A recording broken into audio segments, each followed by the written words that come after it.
नमस्कार। देश परदेश में आपका स्वागत है।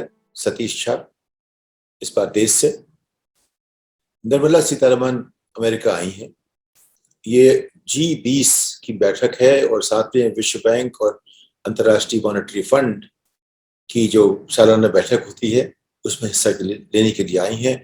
एक हफ्ते के लिए पिछले सोमवार से इतवार तक। ये वित्त मंत्री के लिए आमतौर पे भारत अमेरिका की वार्षिक यात्रा मान लीजिए। मैं साफ कर दूं कि निर्मला सीतारमण JNU की हैं।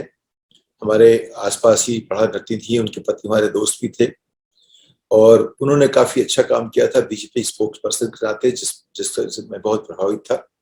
लेकिन वो तब की बात है। अब उनका जो आकलन होता है रक्षा मंत्री के बाद अब वित्त मंत्री के रूप में, वो पहली फुल टाइम महिला वित्त मंत्री देश की हैं। इंदिरा गांधी ने कभी काम संभाला था, लेकिन महिला वित्त मंत्री पहली है। और पिछले 2 साल में उन्होंने काफी कुछ सीखा है। उसको आप इंटर्नशिप मान लीजिए पहले साल को। लेकिन अब जो उन्होंने जिस तरह से बात की, हमारे पुराने परिचित लैरी समर्स जब 1984 में गया तो 3 लोग हमारे मित्र थे। राज शाह साहब थे, प्रोफेसर अभी शिकागो में है, और जेफरी सैक्स और लैरी समर्स हमारे समकक्षी थे और हार्वर्ड में वो थे, मैं फ्रेंच स्कूल में था। तो लैरी समर्स विश्व बैंक के प्रेसिडेंट थे, अमेरिका के ट्रेजरी सेक्रेटरी थे, वह फाइनेंस मिनिस्टर की तरह होते हैं, और हार्वर्ड के प्रेसिडेंट थे। उन्होंने होस्ट किया निर्मला जी को, और उसके बाद कैनेडी स्कूल में उन्होंने 1 घंटे उनसे बात भी की। उसमें अच्छी बात ये थी कि सब कुछ जो आर्थिक व्यवस्था पर और ये जो आर्थिक सपना है, जो हिंदुस्तान की जो विकास की कहानी की बात होती है, उस पर उन्होंने अच्छी बातें की। और जो जवाब दिए गए वो मोटा मोटी इस तरह के थे जो आप काफी सोच समझ के जवाब दिए गए, लेकिन उससे जो है एक आकांक्षा सब लेकिन उससे असलियत थोड़ा सा दूर है। तो उसकी हर बात को तो हम समझा सकते हैं कि उसका दूसरा देखने का तरीका क्या है, लेकिन उन्होंने अपनी बात इस तरह रखी कि हम भारत अब अगले 10 साल तक 8% विकास की दर बढ़ा सकता है। ये अपने आप में एक पहली बार ऐसा होगा कि कोई भी देश, बड़ा देश खास करके, 8% अपनी विकास की दर पर चल सका हो। तो ये बात लैरी समर्स ने भी कही कि अगर ऐसा होता है तो अपने आप में इतिहास में एक बड़ी बात हो। मुझे लगता नहीं कि ऐसा संभव है। उसकी कई वजह हैं। पहली बात कि आज जो भी हम विकास की दर देखेंगे वो 20 में जो विकास की कमी हुई थी, 20-22-25%, हमें पता नहीं डेटा कैसे वो मांझ रहे हैं। लेकिन अगर उस पर छोटी सी अगर आप बात देखें, अगर आपकी आमदनी 100 से 80 रुपए कम हो गई तो उसे कहते हैं 20% कम हो गई। फिर 80 से वापस 100 आ गई तो 50% बढ़ गई। तो यानी कि जो बेस है वो तय करता है, इस बात को मानती है। लेकिन 8% लगातार स्टेबल ग्रोथ एक बहुत बड़ी बात होगी। उसके लिए जो आधारभूत जो चीजें हैं वो किस हद तक हमारे यहाँ मौजूद है, ये साफ नहीं। लेकिन लैरी समर्स उनको वो रोक नहीं पाए अपने आप को एक बहुत बड़ा अहम सवाल करने से। उन्होंने पूछा आखिर कि तमाम लोग जो हमारे आसपास के हैं, जो हमारे सुनने वाले हैं, वो चाहते हैं जाने आपसे कि भारत में आखिर जो माइनॉरिटीज हैं उनके खिलाफ इतनी सारी बातें क्यों हो रही, और जो डेमोक्रेसी के ऊपर थोड़ा सा उन्होंने इशारा किया। यानी कि भारत की जो छवि है वो अगर दुनिया में देखें, सबसे बड़ी छवि क्यों है कि इसने एक अहिंसा की बात की। गांधी जी दुनिया में सबसे महान नेताओं में से हो गए। मैं आपको छोटी सी एक असली जो सही कहानी सुनाऊं। टेक्सास एक रिपब्लिकन राज्य है जहां बहुत कंजर्वेटिव लोग रहते हैं। एक बार मुझे वहां एक परिवार में 5 लोगों के साथ, 5 कंजर्वेटिव रिपब्लिकन पुश के दोस्त, उनके घर में एक डिनर का मौका मिला। तो मैंने एक छोटा सा सवाल पूछा, ये बताइए कि आपका आदर्श पुरुष कौन होगा या कौन होंगे, अगर आपको 3 लोग चुनने पड़े पिछले 100 साल में, 200 साल में, कौन होंगे? और मैंने कहा आप लिख के दीजिए कागज में, हम उसको देखेंगे। और जब मैंने कागज खोले तो उसमें 3 नाम निकले, और 3 नाम वो चाहे वो उसकी सीरीज जैसी भी लिखी गई हो, 3 नाम 3 पांचों में थे। वो नाम थे महात्मा गांधी, नेल्सन मंडेला और मार्टिन लूथर किंग। यानी कि जो सफेद परस्त और कंजर्वेटिव अमेरिकन हैं, जो बुश के आसपास के लोग थे, वो भी जब बात करते हैं कि ऐसे 3 महान लोग जिनका अनुकरण करना चाहते हैं, उसमें गांधी, मंडेला और मार्टिन लूथर किंग की बात आती है, जो कि तीनों में से कोई भी श्वेत नहीं है। ऐसे भारतीय हमारे महात्मा गांधी, जिन्होंने हमारे भारत की बड़ी छवि बनाई थी, वो सबसे बड़ी पहचान हमारी है। दूसरी पहचान है कि हम बहुत बड़ी डेमोक्रेसी है, बहुत बड़ा लोकतंत्र है। तीसरा है कि हम सेकुलर है, उसको लोग मानते हैं कि बहुत बड़ी उपलब्धि है। चौथा ये कि हमारे यहाँ सबसे बड़ी माइनॉरिटी पॉपुलेशन है, भारत में सबसे ज्यादा मुसलमान रहते हैं, करीब करीब। ये सब चीज हमारी पहचान है। उसके अलावा गांधी जी ने क्या किया, उन्होंने कहा कि इनसे हम अच्छे कपड़े पहनने में तो कंपटीशन नहीं कर सकते, तो उन्होंने कहा हम कपड़े बहुत कम पहनेंगे।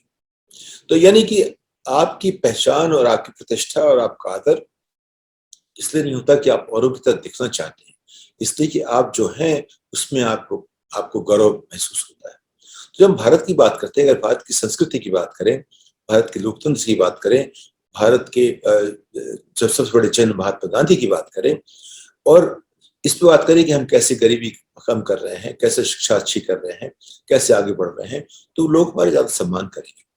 लेकिन जब भी बात इस तरह की आती है, हम कोशिश करते हैं बताने की कि हम हमारी ग्रोथ रेट 10% बढ़ रही है, या हम 5 ट्रिलियन की इकॉनमी बनना चाहते हैं 10 ट्रिलियन की, यानी कि हम पीछे चलना चाहते हैं, उससे हमारा सम्मान नहीं होता। और अब फिर आते हैं आर्थिक जो बातें कही उन्होंने, निर्मला जी ने। एक तो जब आप मिलते हैं लोगों से, अमेरिका में जाकर के जो निवेश करते हैं, किनसे मिलते हैं? सीनियर वाइस प्रेसिडेंट एक्सॉन से। अगर भारत का वित्त मंत्री सीनियर वाइस प्रेसिडेंट एक्सॉन से मिलता है, चेयरमैन उसका नहीं आता, इसका मतलब ये हुआ कि एनर्जी सेक्टर में अमेरिका की जो बड़ी कंपनियां हैं भारत को उतनी सीरियसली नहीं देख रही, पहली बात। दूसरे जिन लोगों से मुलाकात हुई, उन्होंने 5 बिलियन इन्वेस्ट किया, किसी ने 10 किया, किसी ने 40 किया। देश हमारा इतना बड़ा है, हमारी जो जो अभी जो अर्थव्यवस्था है वो करीब 2000 बिलियन डॉलर के आसपास की है। उसमें हमें चलाते रहने के लिए 8% की ग्रोथ के लिए कम से कम 400 बिलियन डॉलर सालाना इन्वेस्टमेंट चाहिए। और हम बात करें जो 5 बिलियन करना चाहते हैं, 10 बिलियन करना चाहते हैं, तो जाहिर है कहीं कुछ ये गणना ठीक नहीं बैठ रही।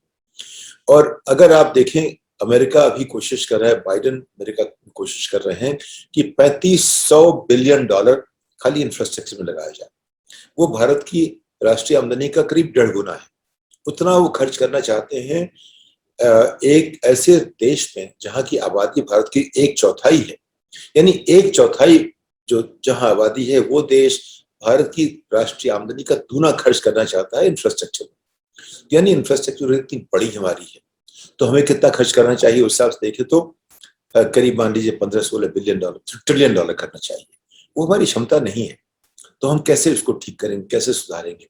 उसके लिए हमें 5 बिलियन 10 बिलियन डॉलर से बात करने की जगह जब बजाय सोचना पड़ेगा कि कैसे हम सोचें, वो सपना कैसे पूरा करें।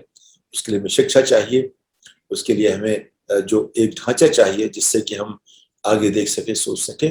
और अगर जैसे कि DMIC शुरू हुआ, दिल्ली मुंबई इंडस्ट्रियल कॉरिडोर, वो 100 बिलियन की कल्पना थी 20 साल पहले। अभी 20 साल में हम कोई 25 बिलियन या उसके आसपास खर्च कर पाए। ऐसा क्यों है, ये भी सोचना पड़ेगा। यानी कि पहली बात तो हमें सोचना पड़ेगा जो कुछ बड़ा, वो नहीं कर पा रहे। बड़ा करने के बाद अगर हमें पैसे मिलते हैं तो उसका हम इस्तेमाल नहीं कर पाते हैं। जो काम सोचते हैं 20 साल में करने के, उसमें 50-60 साल लगा देते हैं। और सब मिला के हम उनका ख्याल नहीं करते, जो कि 93% लोग हैं जो हाई स्कूल पास नहीं है। आज जो गरीबी हटाने का दिवस भी है, वर्ल्ड पॉवर्टी एरेडिकेशन डे कहते हैं, गरीबी से हटने का दिवस। उस दिन आज की तारीख यानी कि 17 अक्टूबर, उस दिन कम से कम सोचना चाहिए था, और इस हफ्ते सोचना चाहिए था। इसीलिए ये बैठक होती है विश्व बैंक की, IMF की भी, सोचने का मौका मिलता है हमें कि कैसे हम गरीबी को खत्म करें। हमारे यहाँ किसी तरह से देखें आप, 93% लोग ऐसे हैं जो अपना काम खुद नहीं कर सकते, जिनको हमें संभालने की जरूरत है, उसमें वेलफेयर नहीं करने की जरूरत है। हमने एक बार कोशिश की थी जब वाजपेयी जी की सरकार में, एक हमारे मिनिस्ट्री होती थी वेलफेयर की, तो हमने 3-4 महीने लगा के सबसे बात करके एक बनाया सबको कि उसका नाम बदलिए। उसका नाम हो गया ministry of social justice and empowerment. लेकिन सिर्फ नाम बदला, काम नहीं बदला उससे।